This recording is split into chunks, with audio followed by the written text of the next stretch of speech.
Under the Fourth Amendment, officers can make unrelated inquiries at traffic stops and use drug dogs as long as they do it in a reasonable amount of time. And whether police officers may extend the length of a traffic stop to conduct a search with a trained detection dog is the issue of Rodriguez versus USA. According to previous court cases, a traffic stop must be temporary and last no longer than is necessary to effectuate the purpose of the stop.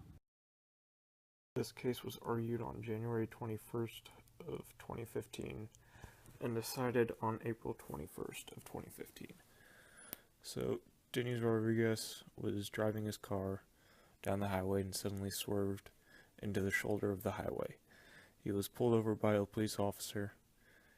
When the police officer noticed that there was an overwhelming scent of air freshener in the car, he then asked Denny if he could walk his dog around the car to check for any suspicious or any substances. Denny said no.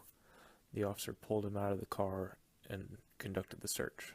The dog ended up finding meth, and Denny claimed that this violated his Fourth Amendment rights due to the fact that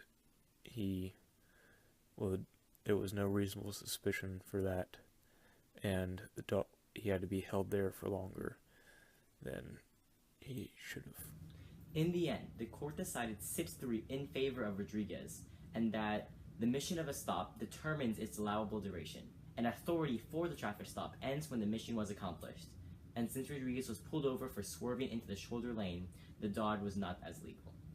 The dog was only legal as long as it didn't measurably extend the stop duration, but it did by 8 minutes.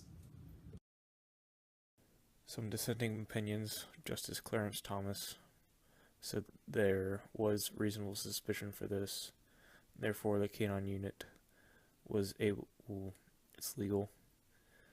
And Justice Kennedy said that the appeals court did not take into account the reasonable suspicion part of the case, so it didn't matter with the canine unit.